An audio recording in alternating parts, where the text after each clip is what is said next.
Anda kembali bersama kami dalam Market Opening. Pemirsa, Kementerian SDM memastikan peraturan Presiden terkait energi baru terbarukan akan selesai pada pekan ini. Sehingga diharapkan semakin mendorong investasi dan memanfaatkan energi terbarukan di dalam negeri. Pemerintah hingga kini terus berupaya mengejar target bauran energi baru terbarukan atau EBT dengan cara memberikan skema tarif yang menarik bagi investor agar mau membenamkan dana di sektor EBT. Untuk itu, pemerintah saat ini masih melakukan proses penyelesaian peraturan Presiden mengenai energi baru terbarukan yang ditargetkan selesai pada hari Jumat ini. Direktur Jenderal Ketenagalistrikan Kementerian Energi dan Sumber Daya Mineral, Rida Mulyana mengatakan, pemerintah sangat bersemangat dalam mengejar peraturan Presiden energi baru terbarukan. Pasalnya, dengan adanya Perpres energi baru terbarukan, diharapkan dapat semakin mendorong pemanfaatan energi baru terbarukan dan meningkatkan investasi di sektor energi baru terbarukan di dalam negeri, sehingga akan tercipta banyak lapangan pekerjaan baru. Permen yang tadi Pak Saitri sebutkan, besok lusa akan di-replace Pak, diganti dengan Perpres tarif EBT yang tadi saya sampaikan. Yang mudah-mudahan sebelum tahun ini berganti, Perpres itu akan terbit. Pengembangan energi baru terbarukan ini dipastikan dapat menjaga tarif listrik yang murah dan tidak membebani perusahaan listrik negara. Meski demikian, pemerintah tetap menampung aspirasi investor terkait jumlah tarif listrik energi baru terbarukan. Dari Jakarta, Rikian Wardi untuk IDX Channel.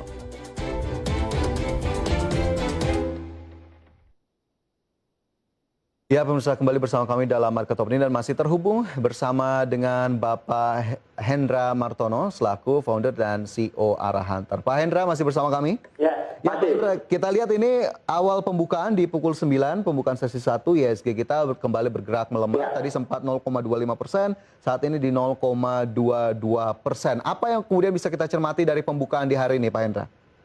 Ya, ini tapi kalau misalnya saya scan pagi ini, yang bisa Anda perhatikan sekarang ini ada yang keluar dua saham, yaitu di SNG, yaitu bisa diperhatikan, kemudian sama BBKP, yang saat ini walaupun IHSG-nya lagi turun, tapi dua saham ini dari sinyal saya sudah keluar. Ya, ini bisa perhatikan. Ya, sorry. Ya, apa yang kemudian bisa kita perhatikan dari dua saham tadi yang Anda sebutkan? Apa saja kemudian indikasi-indikasi atau indikator yang bisa dibagikan ke pemirsa? Ya, kalau di SNG ini market cap-nya memang di bawah 10 triliun, cuma 5,3. Nah, ini kan bergerak di bidang perkebunan ya, agri. Nah, ini juga chart-nya ini bagus banget nih. Jadi dia sudah mampu mengalahkan IHSG, sudah untuk kemudian bisa untuk ditradingkan.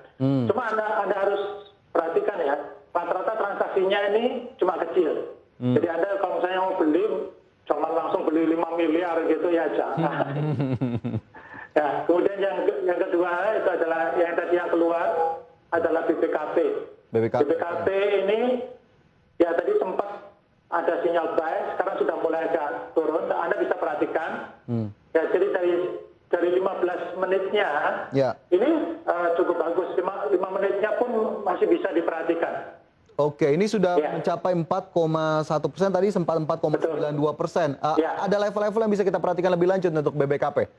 Ya, kalau untuk BBKP, ini Anda perhatikan dulu, Anda jangan buru-buru masuk. BBKP ini sering kali kadang-kadang dia pagi-pagi itu bisa naiknya sampai tinggi, kemudian dia turun ke bawah. Jadi kalau misalnya buat Anda BBKP, saran saya ini adalah mendingan itu Anda trading kilat. Jadi kalau misalnya Anda tahu posisinya, perhatikan posisi 5 menitnya. Begitu posisi 5 menitnya ada sinyal buy. Ya, jadi misalnya wah itu baru Anda boleh langsung buy. Kemudian ya tahan aja sekitar 2 sampai 5 menit lah. Biasanya itu bisa minimal itu bisa dapat 2 atau 3%. Ya. Itu startingnya itu BBKP kayak begitu. Oke, tapi jika memang belum memiliki saham BBKP, apakah cukup wise untuk bisa masuk atau entry di level saat ini, Pak Hendra? Kalau BBKP, buat Anda yang belum terlalu biasa trading cepat ya, ini enggak. Kalau buat saya, mendingan forget dulu. Oke. Ya, karena ini memang ditujukan untuk para orang yang punya kecepatan kayak Gundala Putra Petir ini.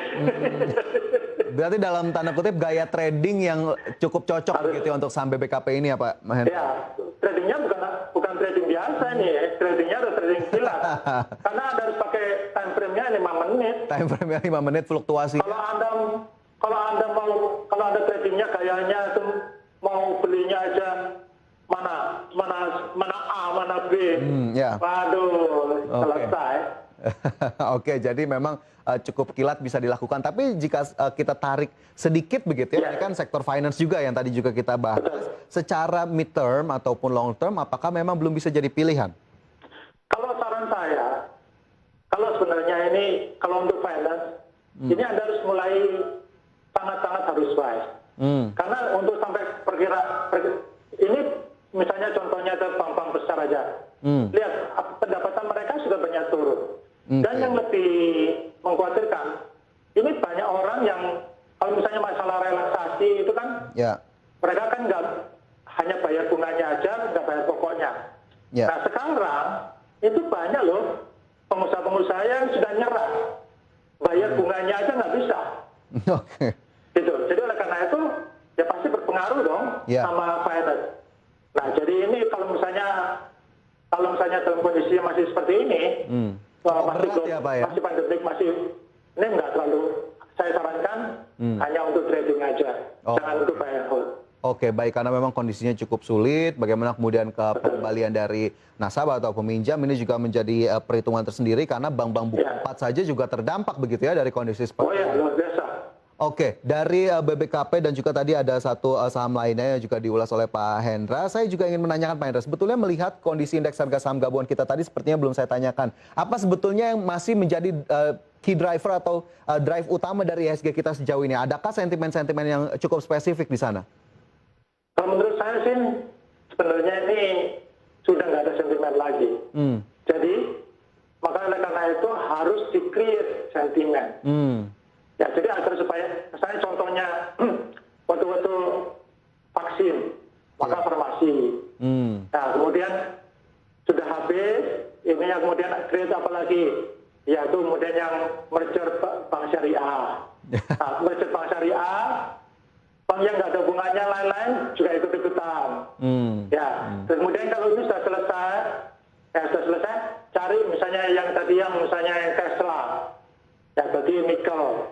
Nah ini yang harus sering, ya memang mau nggak mau harus ada di-create berita. Soalnya ini sudah nggak ada lagi sentimen yang sangat kuat lagi untuk bisa ngangkat misalnya katakanlah IHSG ke 5.500 itu ya hampir nggak ada. Tapi yang sekarang diusahakan adalah bagaimana agar IHSG tidak turun dari 5.000. Oke, bagaimana kemudian IHSG tidak turun dari 5.000, sentimen ini dalam tanda kutip di-create gitu ya, karena memang cukup banyak yang akhirnya bisa membuat market kembali bergairah. Baik, Pak Hendra, masih ada sejumlah bahasan lainnya, tapi nanti usai jeda kita sambung kembali. Pemirsa, jangan beranjak dari tempat Anda, kami segera kembali sesaat lagi.